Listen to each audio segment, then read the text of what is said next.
আর এবার বাংলাদেশের খবরের দিকে নজর রাখবো। হাসিনা সরকারের পতনের পর আজ প্রথম ভারত এবং বাংলাদেশের বৈঠক হতে চলেছে। ঢাকায় ইতিমধ্যেই পৌঁছে গিয়েছেন ভারতের বিদেশ সচিব বিক্রম মিশ্রি।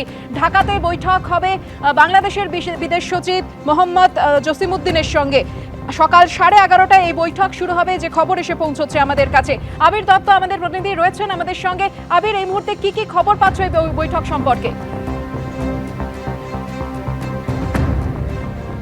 দেখো, ইতিমধ্যে যেটা জানা যাচ্ছে যে বিক্রম মিশ্রি, যিনি ভারতের বিদেশ সচিব, তিনি কিছুক্ষণ আগেই, বিশেষ করে 8:30 থেকে কিছু পরেই তিনি ভারতীয় দেখা যাচ্ছে বিশেষ বিমানে তিনি কিন্তু সেখানে পৌঁছেছেন, অর্থাৎ ঢাকায় পৌঁছেছেন।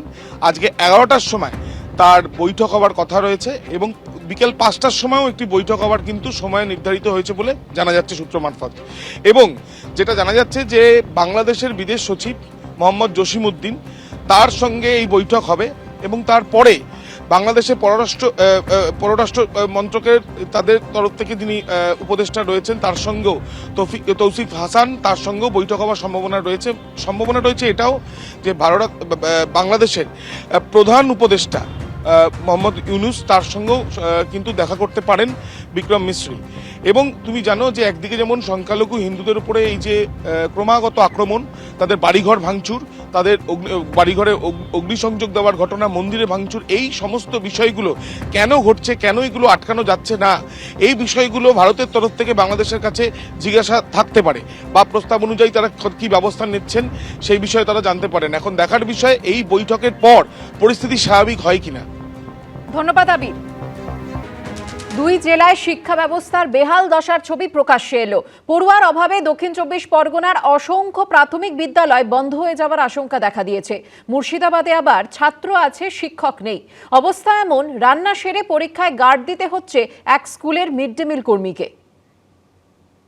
স্কুল ভবন আছে, ক্লাসরুমে বেঞ্চ, ব্ল্যাকবোর্ড, চক, ডাস্টার আছে, পড়ানোর জন্য একাধিক শিক্ষকও আছেন। ফাঁকা ক্লাসরুমে অভাব শুধু পড়ুয়ার। কোনো বিদ্যালয়ে 2-5 জন পড়ুয়া আসে, তো কোনো বিদ্যালয় আবার পড়ুয়া শূন্য। কাছাকাছি প্রায় 200 কিলোমিটারের মধ্যে বেসরকারি স্কুল অনেক কটা দেখা যাচ্ছে।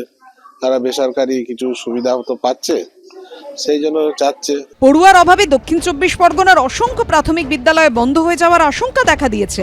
সরকারি হিসেবে জেলার 20টি প্রাথমিক বিদ্যালয়ে পড়ুয়ার সংখ্যা সবচেয়ে কম। 20টি বিদ্যালয় আছে যাদের ছাত্র সংখ্যা অনেকটাই কম। ওইখানকার যারা টিচার আছেন, ভিসি কমিটিকে অনুরোধ করেছি যাতে ছাত্র সংখ্যা বাড়ানো যায়। জানুয়ারি মাসে স্কুলগুলিতে নতুন সেশন শুরু হবে। তারপরেও ছবিটার বদল না হলে পড়ুয়ার অভাবে বন্ধ হয়ে যেতে পারে জেলার অসংখ্য প্রাথমিক বিদ্যালয়। জেলায় এই অবস্থা নিয়ে সরব হয়েছে বিরোধীরা। 2011 সালের থেকে 2023 সাল অবধি প্রায় গোটা রাজ্য জুড়ে 12,000 স্কুল, প্রাথমিক উচ্চ প্রাথমিক স্কুল বন্ধের মুখে। তার মধ্যে আমাদের জেলায় প্রায় সংখ্যাটা 500-এর কাছাকাছি।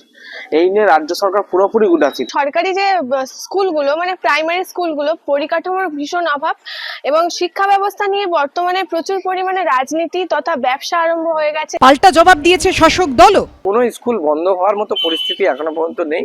যা খবর, কিছু স্কুলে ছাত্র সংখ্যা কমেছে, সেটা যাতে ছাত্র সংখ্যা বাড়ায় সেই চেষ্টা করা হচ্ছে। দক্ষিণ 24 পরগনা স্কুলে শিক্ষক আছে, ছাত্র নেই।